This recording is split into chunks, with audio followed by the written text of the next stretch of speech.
Bismillahirrahmanirrahim. Assalamualaikum warahmatullahi wabarakatuh.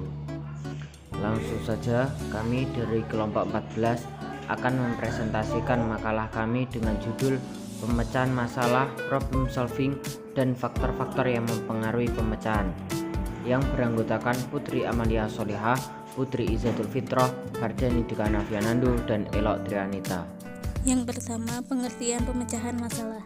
Pemecahan masalah adalah suatu pemikiran yang terarah langsung untuk menemukan suatu solusi atau jalan keluar untuk suatu masalah yang spesifik.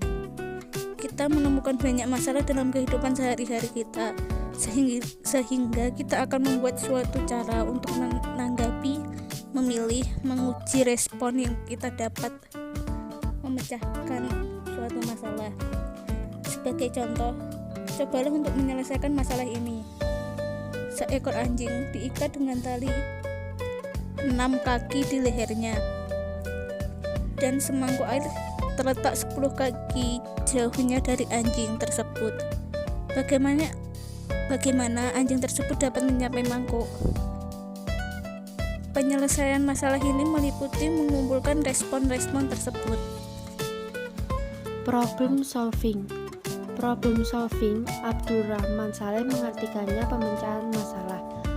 Problem solving juga diartikan sebagai suatu proses mental dan intelektual dalam menemukan masalah dan memecahkan berdasarkan data dan informasi yang akurat, sehingga dapat diambil kesimpulan yang tepat dan cermat.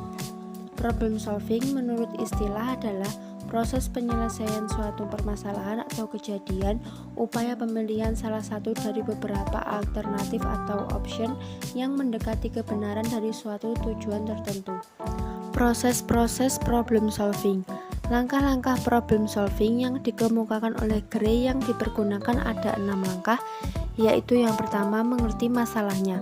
Kesadaran ini penting agar ada dorongan kuat untuk memecahkannya supaya dapat mencapai tujuan yang diinginkan.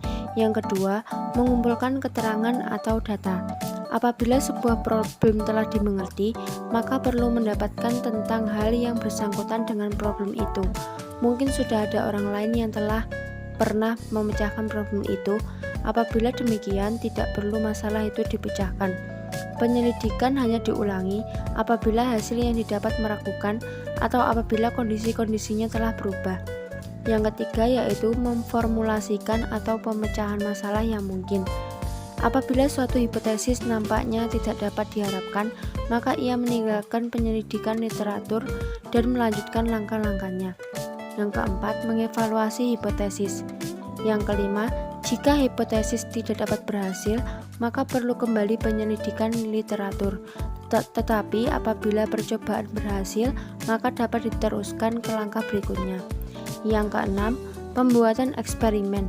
Ketika seseorang cendekiawan membuat hipotesis untuk memecahkan suatu permasalahan, biasanya ia akan melakukan pengujian terhadap hipotesis tersebut dan mendiskusikannya berdasarkan informasi dan data yang ia miliki. Faktor-faktor yang mempengaruhi pemecahan. Terdapat 4 faktor yang mempengaruhi proses dalam problem solving, yaitu motivasi, kepercayaan dan sikap yang salah, kebiasaan dan emosi. Yang pertama, motivasi. Motivasi yang rendah akan mengalihkan perhatian, sedangkan motivasi yang tinggi akan membatasi fleksibilitas. Yang kedua, kepercayaan dan sikap yang salah. Asumsi yang salah dapat menyesatkan kita. Bila kita percaya bahwa kebahagiaan dapat diperoleh dengan kekayaan material, kita akan mengalami kesulitan ketika memecahkan penderitaan batin kita. Kerangka rujukan yang tidak cermat menghambat efektivitas pemecahan masalah. Yang ketiga, kebiasaan. Kecenderungan untuk mempertahankan pola pikir tertentu atau melihat masalah hanya dari satu sisi saja, atau kepercayaan yang berlebihan dan tanpa kritis pada pendapat otoritas menghambat pemecahan masalah yang efisien. Ini menimbulkan pemikiran yang kaku, lawan dari pemikiran yang fleksibel. Yang keempat, emosi. Dalam menghadapi berbagai situasi, kita tanpa sadar terlibat secara emosional.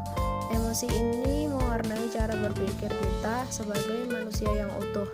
kita tidak dapat mengesampingkan emosi. Tetapi bila emosi itu sudah mencapai intensitas yang begitu tinggi sehingga menjadi stres, barulah kita menjadi sulit untuk berpikir efisien.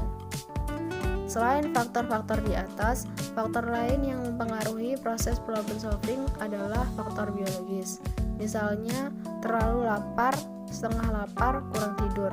Manusia yang kurang tidur akan mengalami penurunan dan kemampuan berpikir. Sekian presentasi dari kami. Bila ada salah kami mohon maaf sebesar-besarnya. Wallahul muwaffiq ila aqwamit thoriq. Wassalamualaikum warahmatullahi wabarakatuh.